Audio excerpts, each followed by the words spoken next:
우리 이종도 선교사님은 뭐 좀 기억하시는 분들도 있을 겁니다. 이제 한 세 번째 오시는데 이종도 선교사님은 85년도 우리 신대원 들어갈 때 A반, 그때 4반까지 있었어요. 근데 A반은 우수한 반입니다. 같이 공부하면서 3년 동안 지냈고 공부를 굉장히 잘하셨어요. 그리고 또 트리니티 신학대학원에 유학을 가셔서 거기서 석박사학위를 다 취득하신 다음에 하나님께서 특별한 소명을 주셔가지고 아프리카 케냐에 가셔서 젊은이들을 신앙으로 육성하는, 말하자면 신학생들을 키우는 학교 사역, 그 신학교를 세우시고 운영하고 또 그곳에 말하자면 제자들을 배출하는 아주 큰 일을 하셨어요. 근데 또 이렇게 이번에 오실 수 있게 돼서 감사해요. 그러면 참 보면은 지난주일에는 우리 김영석 선교사님은 무진장 가방끈이 짧았는데 또 하나님께서 그렇게 쓰시고, 또 우리 선교사님은 가방끈이 굉장히 길어요. 그런데 또 이렇게 쓰시고, 참 하나님께서 쓰시는 역사는 다양하고 멋지다고 하는 것을 인정하지 않을 수가 없네요. 자, 이 시간에 우리 선교사님 나오시기 전에 우리 선교사님 사역한 그 유튜브를 저도 못 봤는데 먼저 잠깐 보고 선교사님 나오시겠습니다.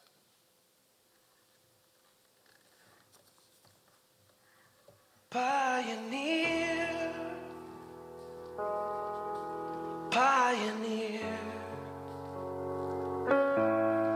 keep pressing onward beyond your fears. Only the Father goes before you to your own frontier. You're a pioneer. Just lift your hands. Let me declare over you tonight. Pioneer. You're a pioneer. Keep pressing onward. You can't stay here. Only the Father who goes before you to your own frontier. You're a pioneer.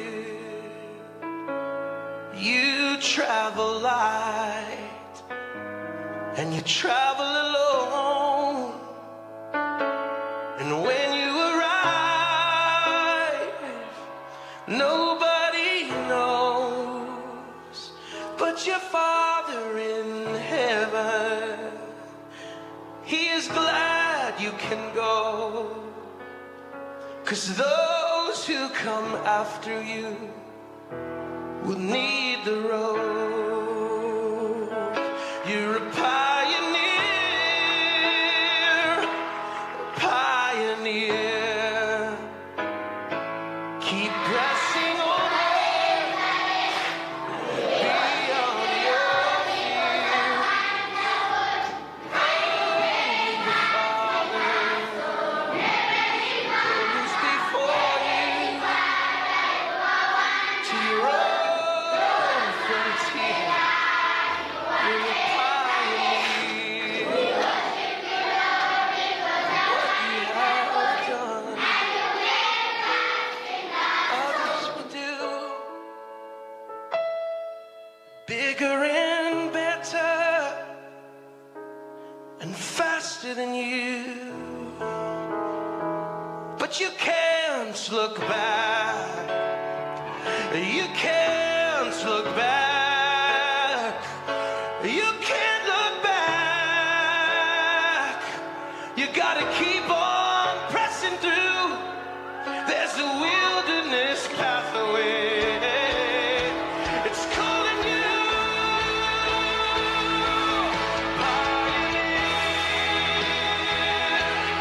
Pioneer, keep pressing onward beyond your fear. Only your Father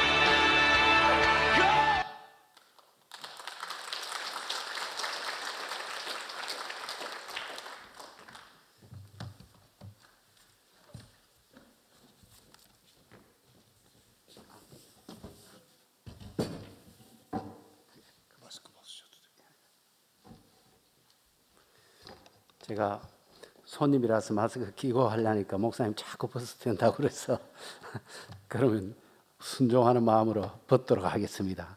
예.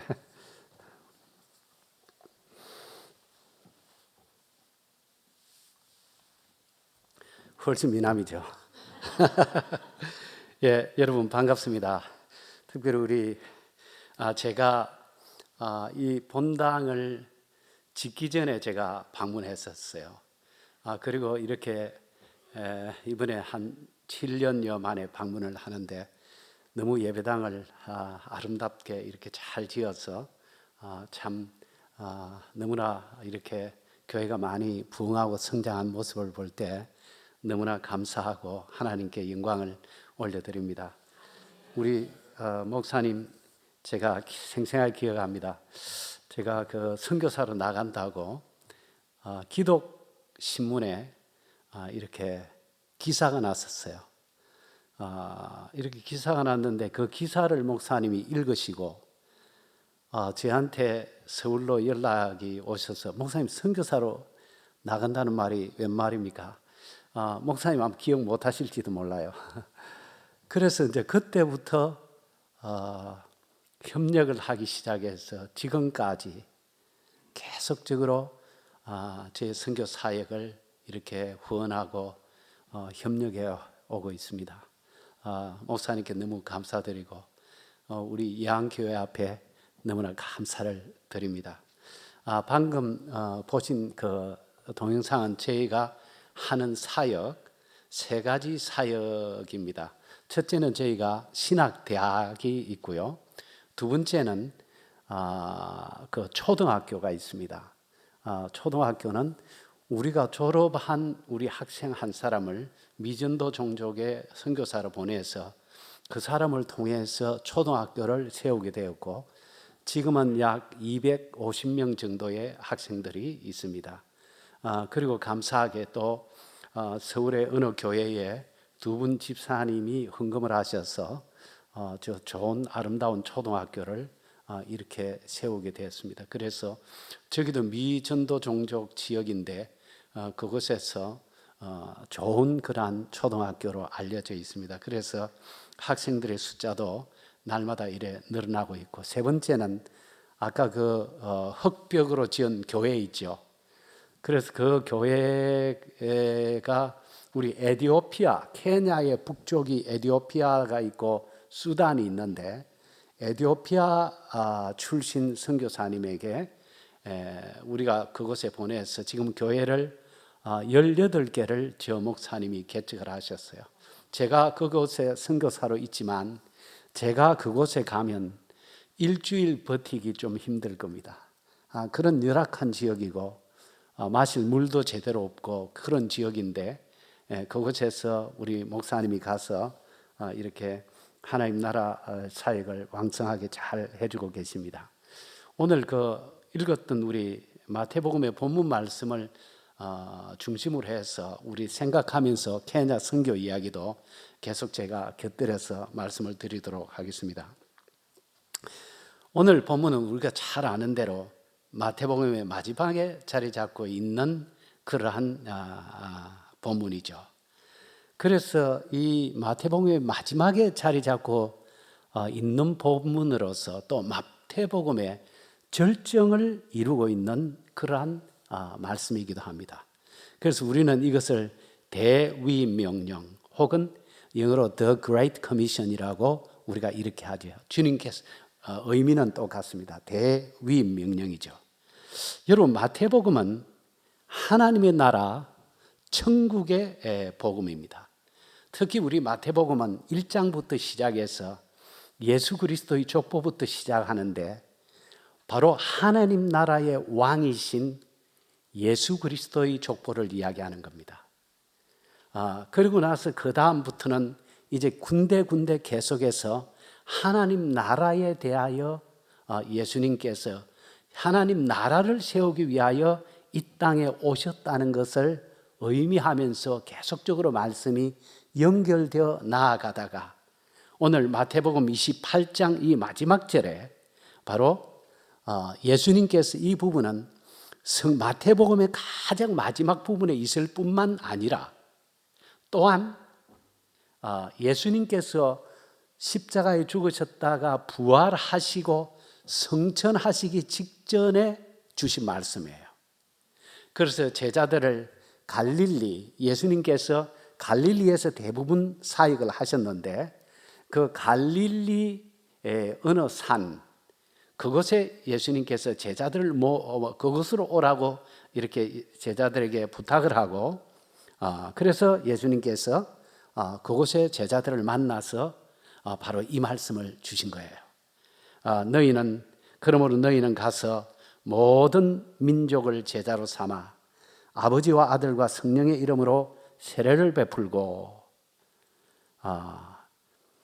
모든 민족으로 가서 아버지와 아들과 성령의 이름으로 세례를 베풀고, 이 말을 원어 성경에 있는 말의 문법을 따라서 번역을 하면 어떻게 되어 있나 하면, 여기는 너희는 모든 족속으로 가서 제자를 삼아 그리고 아버지와 아들과 성령의 이름으로 세례를 주고 이렇게 되어 있지 않습니까? 세례를 주고가 뒤에 나옵니다. 그런데 원래는 이 말이 우리말로 번역을 하면 너희는 아버지와 아들과 성령의 이름으로 세례를 베풀어 제자를 삼으라 이렇게 되어 있습니다. 그러니까 아버지와 아들과 성령의 이름으로 세례를 베풀므로 제자를 만들라 이렇게 되어 있어요. 물세례만 그러면 우리가 물세례를 그저 베풀기만 하면 예수님의 제자가 될 수 있는가? 우리는 물세례를 받고도 얼마든지 뒤로 물러가는 사람들을 많이 봅니다.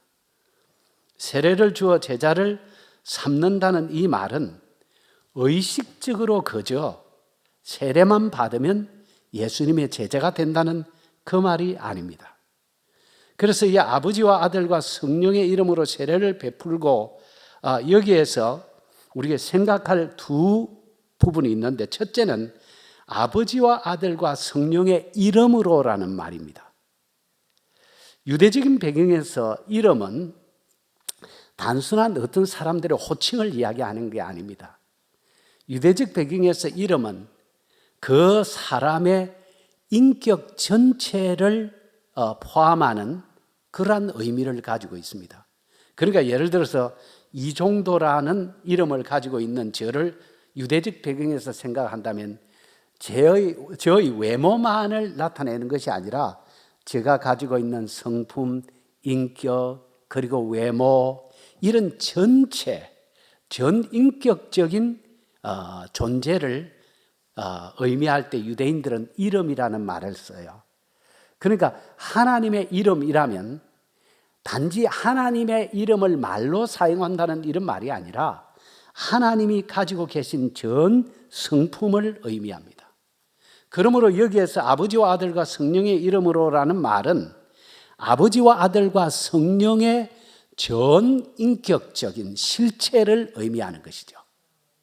그러니까 아버지와 아들과 성령의 전 인격적인 실체로 말미암아 이 말입니다. 그러니까 이제 그 다음에 나오는 단어가 이제 생각할 게 세례를 베풀고라는 말입니다. 우리 교회가 항상 우리가 1년에 보통 2번씩 우리가 세례를 우리 합동측에서는 주로 많이 행하는데요. 우리 세례를 하면 교회에서 받는 의식적 세례를 먼저 우리는 떠올리기 쉽습니다. 왜냐하면 그러한 우리 교회 문화 속에서 우리가 자라왔기 때문에. 그런데 여기 세례라는 말의 본래적 뜻은 우리가 알다시피 밥티저라는 말이죠. 거기에서 영어가 baptize라는 말이 나오게 된 것입니다.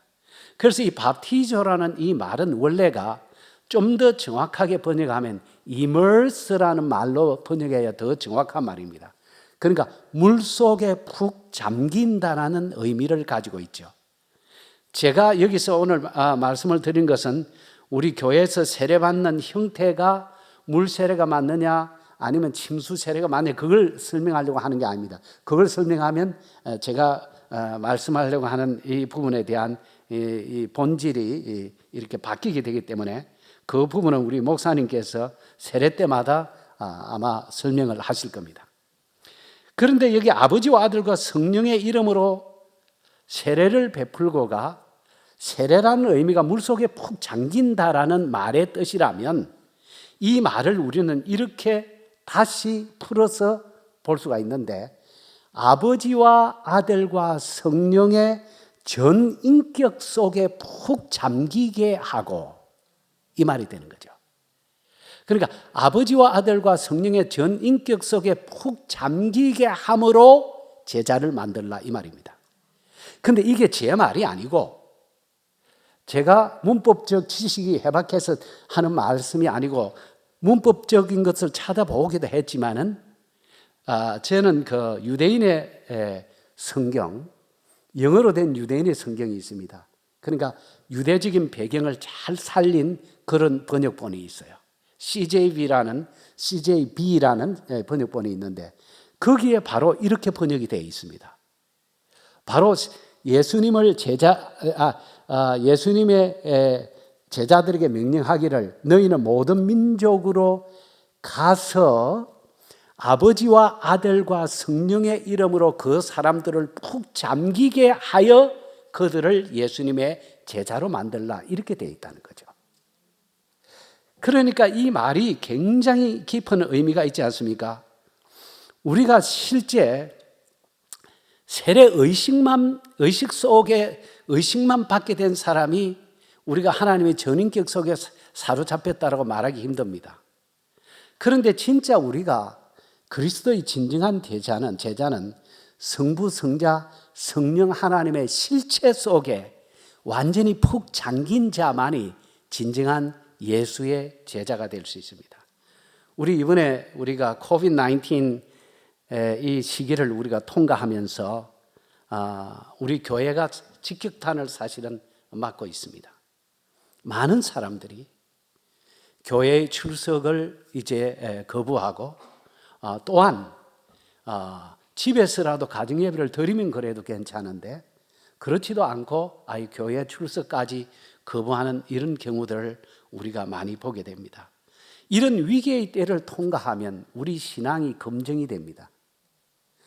그래서 우리가 진정 성부, 성자, 성령 하나님의 전 인격에 사로잡힌 사람이 아니면 우리 교회 출석하는 이 자체가 어려울 뿐만 아니라 예수님의 제자가 되어 열방들을 예수님의 제자로 만드는 그것은 불가능입니다.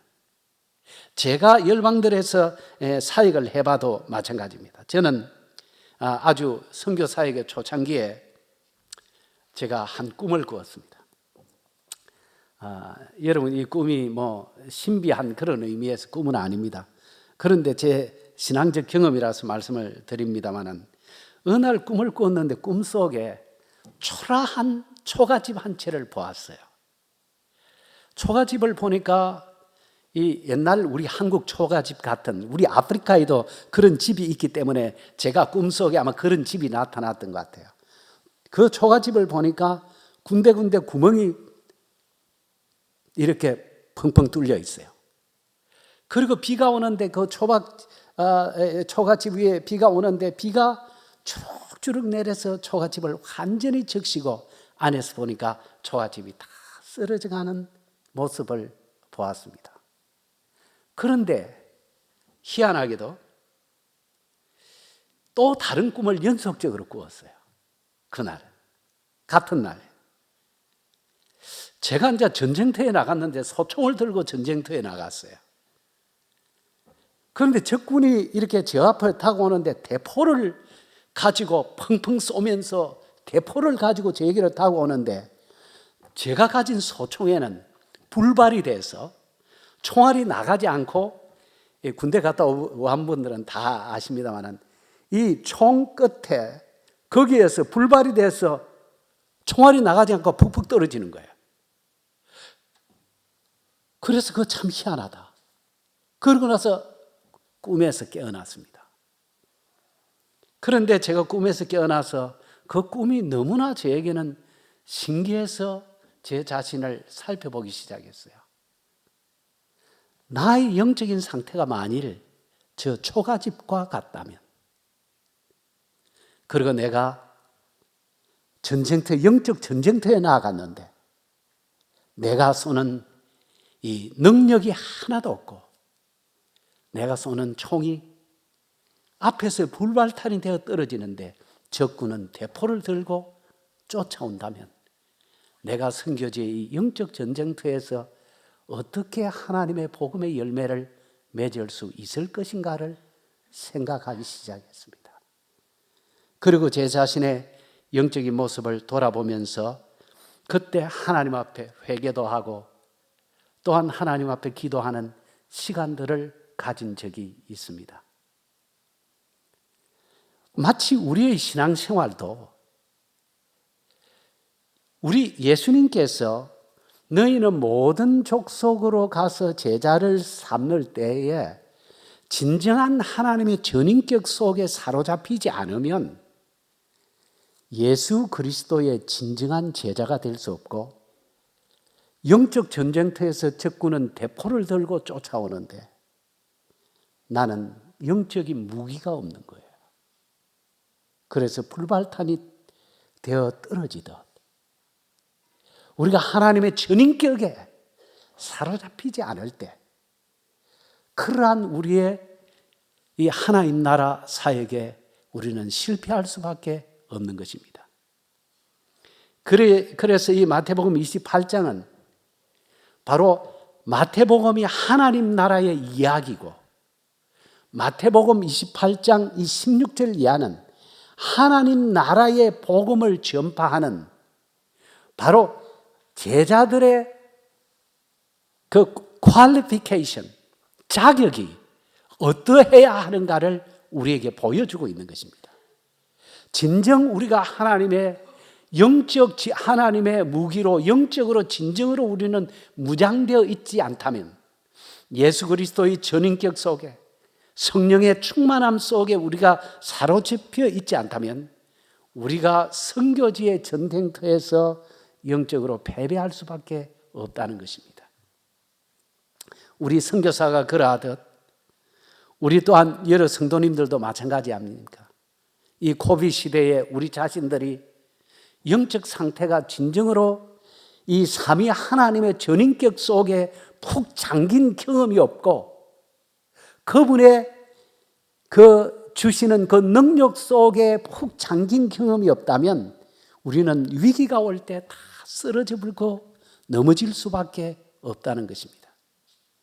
오늘 우리 3일 밤 예배에 이렇게 찾아 나오신 여러분, 물론 이 3일 밤 예배에 찾아 나온 이것이 우리의 이런 영적인 척도는 될 수 없을지 모르지만 적어도 여기에 찾아 나온 우리는 예수 그리스도를 붙들고 살아야 되겠다는 그 영적 각오와 다짐만은 분명할 것입니다. 제가 우리 학교 졸업생 가운데 정말 성령에 사로잡혀 예수 그리스도의 이렇게 능력에 사로잡힌 이 제자 한 사람을 소개하고자 합니다. 이분은 우리 갈마 선교사님이라는 분인데, 갈마 목사님이라는 분인데 에티오피아 출신입니다. 우리는 그 주변의 국가들의 한 대여섯 개 국가들에서 학생들이 유학을 이렇게 와 있습니다. 그래서 이 갈마 목사님은 에티오피아 출신은 우리 한국 사람들처럼 영어가 약간 부족해요. 왜냐하면 하면 영어권이 아닙니다. 에티오피아 사람들은 아말릭을 써요. 아말릭이 히브리어 비슷합니다. 그래서 세마이틱 랭귀지가 돼서 그 사람들은 히브리어를 배우면 굉장히 빨리 배웁니다. 그래서 그 아말릭을 쓰는데, 그러니까 영어로 공부를 해본 경험이 없는데 우리 대학에 와서 영어로 공부를 하니까 이렇게 영어 실력이 딸리는 거예요. 그런데 그 목사님이 채플 시간에 찬양을 인도하면 이분이 영어가 부족하니까 그냥 자기 나라 말로 찬양을 인도해요. 근데 그 찬양이 그토록 감격적인 거예요. 저는 그 목사님이 찬양을 인도할 때마다 제 마음이 너무나 이렇게 이 감동이 와요. 영적 감동이. 그러면서 그 감격 속에서 찬양을 인도하는 것입니다. 그러니까 우리가 이 목사님의 사모님은 소아마비로 말미암아 어릴 때 이렇게 휠체어를 타고 다니는 분이에요. 그러니까 그 연약한 분들을 하나님께서 들어서 강하게 쓰시는데, 그분들이 이 예수 그리스도의 영적인 능력 속에 깊이 세례받은 경험이 있기 때문에, 침수된 경험이 있는 사람들이기 때문에, 목사님은 가는 곳곳마다 아프리카의 그 사역지가 다니는 길마다 너무 열악합니다. 화물차 타고 다니죠. 그런 화물차 위에 휠체어를 갖다 올리죠. 그걸 들어 내려야죠. 이렇게 하면서 집회를 다녀요. 그래서 지난번에 제가 이렇게 그 기도 편지를 보냈더니 어느 분이 어느 선교단체에서 휠체어 하나를 기증하겠다 그러고, 또 미국의 어느 이 교회에서 휠체어를 하나 기증하겠다고 해서 휠체어 2대를 저희가 기증을 이렇게 했습니다. 제가 웬만하면 그런 우리 아프리카 형제들 어렵다고 해서 모든 기도 제목을 내지 않습니다. 그런데 그분은 제가 하나님이 쓰시는 분인 줄 알기 때문에 제가 너무 감동이 되는 거예요. 그랬더니 이 휠체어를 타고 다니면서 가는 곳곳마다 목사님은 말씀을 전하고 사모님은 기도를 인도하면 집회 후에 기도받으러 온 사람들 가운데 많은 사람들이 이 병에서 치유받고, 아프리카 사람들 병원 서비스를 못 받기 때문에 굉장히 환자들이 많습니다. 그리고 환경이 열악하기 때문에 너무 환자들이 많아요.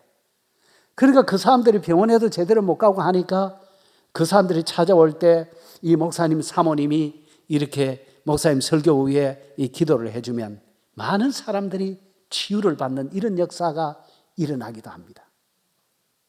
바로 하나님의 능력에 사로잡히니까, 제가 채플 시간에 그 목사님의 능력을, 영적 능력을 경험했는데 사역지에 가서 그 사역을 하는데 교회를 18개를 세우고 개척을 했어요. 그리고 얼마 전에 저희가 또 너무 그게 귀해서 원래는 루터 교회 아래 있던 교단을 독립을 시켜서 저희가 교단을 세우는데 지원을 해주기도 했습니다. 왜그런가 하면 하나님이 쓰시는 사람이 보이기 때문에. 우리 레스퍼라는 우리 여자 사역자가 있습니다. 목사님은 아닌데 여자 이제 전도사님 같은 분인데 여자 사역자인데 남편이 목사님이, 남편이 옛날에 약간 깡패 비슷한 이런 행동을 했던 분이에요. 그런데 이 레스퍼라는 이 청년이 저희 학교 2회 졸업생인데 그때 와가지고 완전 말갈량이 소녀였어요. 그래서 오랫동안 이 친구가 항상 궁금해서 이따금씩 지금 어디 가서 뭘 할까? 이렇게 했는데 졸업하고 몇 년이 지나서 결혼도 하고 이렇게 찾아와서 벌써 10몇 년이 이렇게 흘러간 거예요. 아이를 4명이나 낳은 거예요. 그런 아기 엄마가 돼서 완전 용사가 돼서 돌아온 거예요. 그러면서 입에서 나오는 첫 마디부터가 막 계속 예수 그리스도의 복음 얘기, 뭐 자기 선생 앞에서도 거침없이 얘기를 하고 간증하는 거예요. 그런데 얼마나 능력 있게 사용하는지 여러분 보세요. 그 나이로비 빈민촌에 가면서 굉장히 열악한 지역이 있는데 그런 데는 깡패들이 또 소굴입니다. 깡패들이 소굴인데 그런 데는 가면 또 여자들이 몸을 파는 사람들이 그렇게 많아요. 왜 그런가 하면 먹고 살 직업이 없으니까 우리 한국 돈으로 우리 1달러, 2달러의 몸을 팔고 돈을 가지고 집에 아이들이 먹을 양식을, 음식을 사서 집으로 가는 거예요. 그래서 몸을 팝니다. 그렇게 길거리 아이들이 매일 깡패 짓을 하고 싸우고 죽이고 이런 데에 들어가서 사역을 감당하는데 얼마나 능력 있게 사역을 하는지, 그 말갈량의 기질을 하나님이 예수 그리스도의 킹덤, 하나님 나라의 말갈량이로 완전 바꿔버린 거예요. 완전 그렇게 바꿔서 완전 교회에서 훈련을 시키는데 성도들을 아프리카에서 그런 거 보기 힘들어요. 군인처럼 훈련을 시켜놨어요. 그러니까 길거리에 있는 이런 사람들을 장려질하고 막 이런 사람 깡패질하는 이런 사람들을 모아가지고 이 수놓 넣는 방법도 가르치고 아프리카 비드 그 연결해서 마사이들 목에 거는 거 이런 것들 만들고 하는 그런 것들을 제작하는 기술도 가르치고 또 야채 재배하는 방법도 가르치고 전부 다 기술을 가르쳐가지고 한번 저희들이 방문을 한다고 하니까 그 사람들이 전부 다 자기들의 기술을 통해서 배운 그런 이 물품들을 다 가지고 와서 전시를 해놓은 거예요. 전부 다 그 사람들이 가르친 거예요. 그리고 기술학교를 세워서 평일에는 이 기술을 가르치면서 이 깡패짓한 아이들을 불러서 그 사람들을 변화시켜 합숙을 시키면서 이제 복음을 전하고 이 아이들이 변화되기 시작하는 거예요. 그리고 주일날은 그 옆에 이제 교회를 세워서 교회에서 이제 목회를 하고. 그래서 이런 모습들을 우리가 이렇게 아프리카에서 보면서 우리 정말 우리 한국 땅에서는 우리 80년대나 70년대의 그 뜨거운 열정들이 오늘날 많이 사라져가고 있고 우리 코비드 같은 위기를 통과하면서 다시 검증을 받는 그런 시대가 되었습니다. 그런데 지금 우리 아프리카에 여러분들이 또 기도하고 보지 못하지만 우리 선교를 위해서 복음을 위해서 하나님이 나라를 위해서 기도하지 않습니까? 그런데 하나님의 능력에 사로잡힌 그들을 하나님께서 그토록 능력 있게 사용하는 것을 봅니다. 아프리카에서 10불은 굉장히 큰 돈입니다. 아니면 하루는 우리 학교에서 컨퍼런스를 열었는데 졸업생 하나가 저를 찾아오는 거예요. 그래서 제 사무실에 찾아와서 이 졸업생이 갑자기 돈을 10불을 저에게 주는 거예요. 근데 10불을 갑자기 주는데 우리 현지 사람한테 제가 돈을 받아본 적도 없고 갑자기 돈을 이렇게 주는데 이게 돈이 뭔 거냐 뭐냐 이랬더니 너무 고맙고 감사해서 감사를 표하고 싶다는 거예요. 그러니까 그 학생이 공부를 너무 잘해가지고 저희 학교 다닐 때도 장학금 받고 공부했거든요. 그런 여러 가지가 감사해가지고 이제 감사의 표시로 저에게 고개 이렇게 준 돈을 감사 표시로 표하고 싶은 거예요. 우리 교회도 그런 분들이 있잖아요. 연세 많은 권사님들 날마다 이렇게 기도하고 눈물로 이렇게 모은 돈을 하나님 앞에 갖다 드리는 그 아름다움,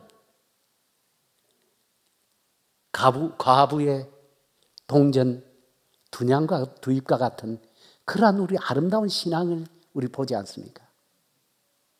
우리가 하나님의 능력에 예수 그리스도의 우리 하나님의 삼위 하나님의 전인격 속에 진정으로 사로잡힌 경험이 없다면 하나님의 나라는 불가능하고 교회 출석도 불가능합니다.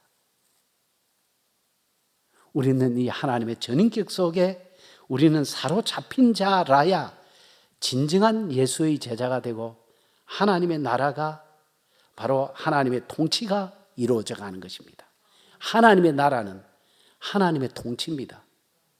그러니까 우리 한 사람이 이 삼위 하나님의 전인격적인 그분의 능력에 사로잡히게 되면 우리가 가는 곳곳마다 인간관계를 맺는 것마다 하나님께 맡기는 거예요.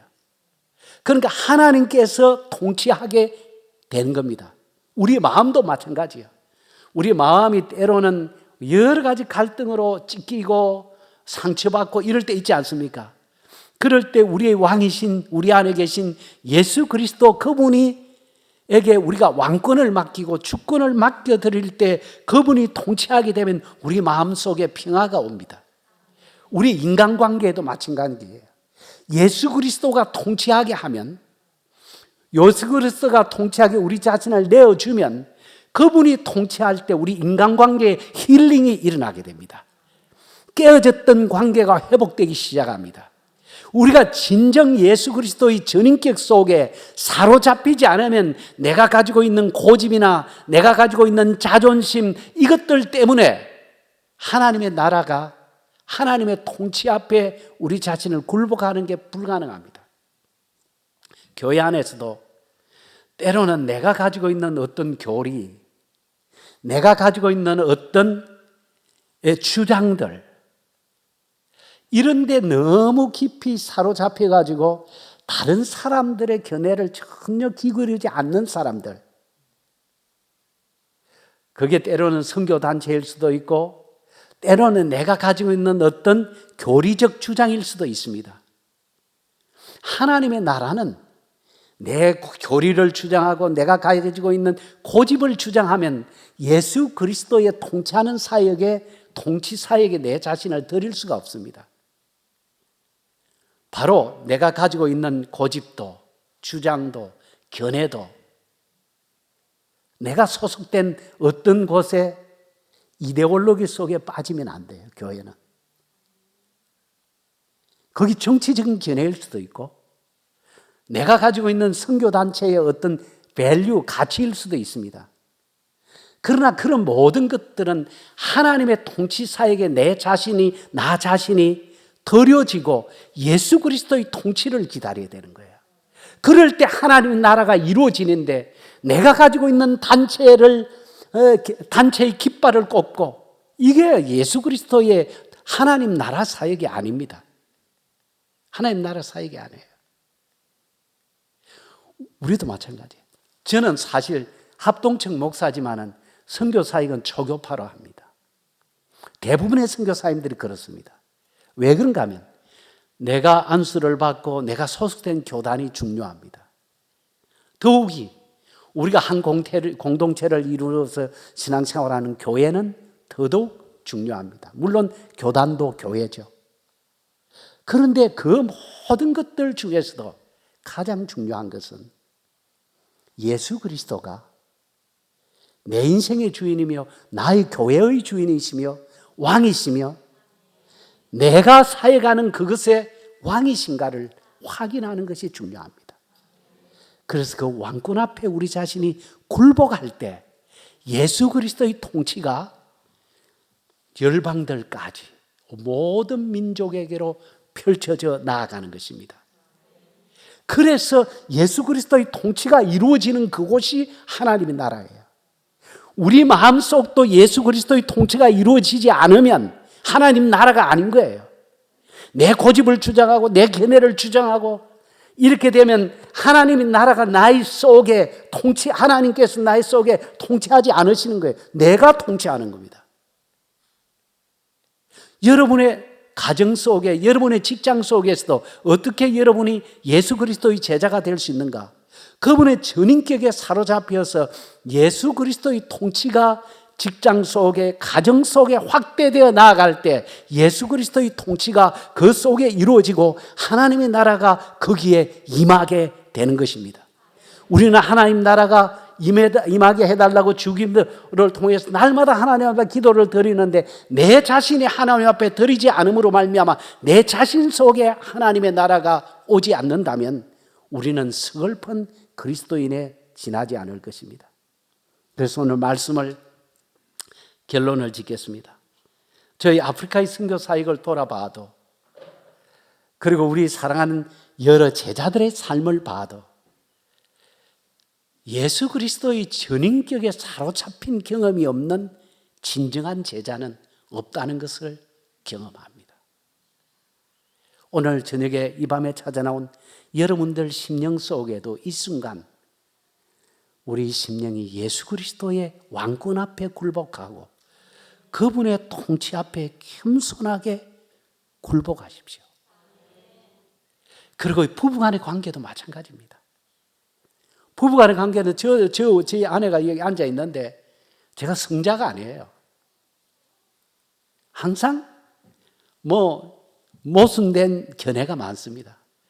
그럴 때 굴복을 하면 굴복을 하고 예수 그리스도의 통치 앞에 맡겨드리면 그분이 통치해서 거기에 하나님의 나라가 임합니다. 그럴 때 평화와 기쁨이 지배하여요. 하나님의 통치하는 증거는 평화와 평강과 기쁨이 지배하게 되는 겁니다. 그러한 놀라운 축복이 여러분의 개인 속에, 그리고 가정 속에, 삶의 전 영역에 임해서 진정 예수 그리스도의 전인격에, 하나님의 전인격에 사로잡혀 진정한 예수 그리스도의 제자들이 되시기를 주님의 이름으로 축원합니다. 우리 기도하겠습니다. 자비로우신 주님, 감사합니다.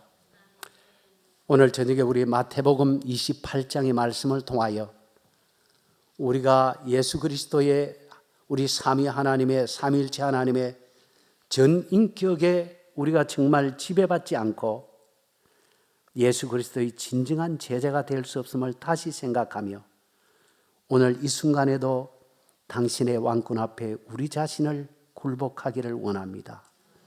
오 주님, 저의 심령을 다스려 주시고 우리의 인간관계를 다스려 주시고 우리의 가정을 다스려 주시고 삶의 모든 영역을 다스려 진정한 하나님의 나라가 우리들 속에 임해서 예수 그리스도를 우리의 왕으로 모시고 살아가는 진정한 하나님 나라의 백성들 되게 하옵소서. 예수님의 이름으로 기도드리옵나이다. 아멘.